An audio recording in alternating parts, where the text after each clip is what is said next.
참솔 심리사전합니다. 88번째 심리사전은 역행성 기억상실증에 대해서 이야기하도록 하겠습니다. 다양한 기억상실증이 있는데 그 중에 하나입니다. 그래서 역행성 기억상실증이라는 것은 기억상실을 유발하게 된 원인 사건이 있겠죠.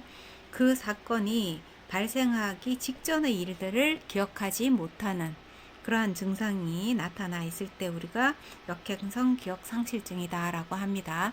심한 교통사고를 당하고 순간적으로 그 교통사고 전체에 대한 기억을 하지 못할 때, 잃어버렸을 때 우리가 역행성 기억상실증이다 라고 이야기를 하고 있죠. 그래서 침대에 누워서 병원으로 이송이 되고 교통사고가 난 직후에 또는 병원 침대에서 눈을 떴을 때 내가 왜 여기 있지? 라고 느끼게 되고 의아하게 생각하게 되는 경우에 이러한 역행성 기억상실증이 아닌가를 우리가 이야기할 수 있습니다.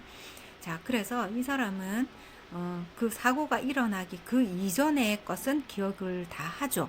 그래서 내가 학교를 마치고 집으로 돌아가고 있었는데 왜 지금 병원에 있지? 이렇게 된다라는 것이죠. 자, 그래서 그 이전에 오래전에 있었던 일들은 잘 기억하는 반면에 그 사건이 일어나기 직전의 일은 기억하지 못한다, 이렇게 보이고 있습니다.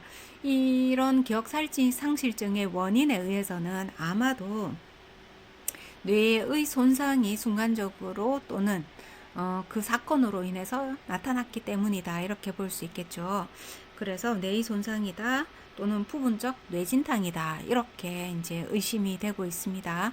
자, 이와 같은 기억상실증을 경험했을 때 우리가 안정을 취하고, 안정을 취함으로 인해서, 안정이란 것은 그 많은 수면과 신체적인 안정감과 심리적인 안정감을 모두 포함합니다.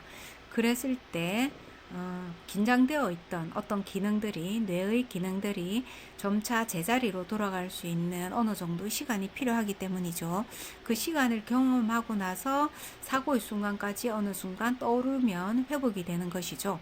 그러나 그렇지 못하고 마치 트라우마처럼 남아있고 너무나 그 순간적으로 놀라고 현실적으로 이해가 되지 않고 자기한테 일어난 사건이 그랬을 경우에는 이 역행성 기억상실증에 해당이 되어서 그 부분만 마치 두부 자르듯이 뚝 잘라서 떼어낸 것처럼 기억이 되지 않는 경우에 해당이 됩니다.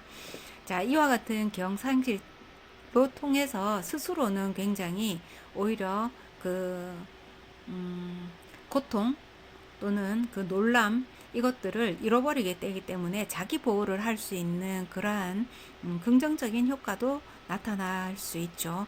자, 그러나 그 기억이 점차 나만 모른다라는 그 사실 자체가 고통이 될 수도 있다.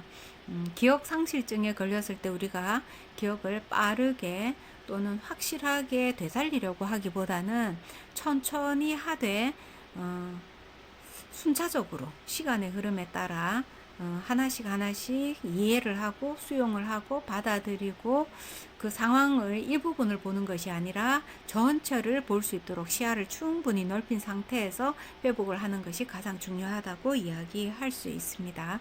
자, 그래서 오늘은 특정 사건에 해당되는 그 기억만 상실하는 기억상실증인 역행성 기억상실증에 대해서 이야기했습니다.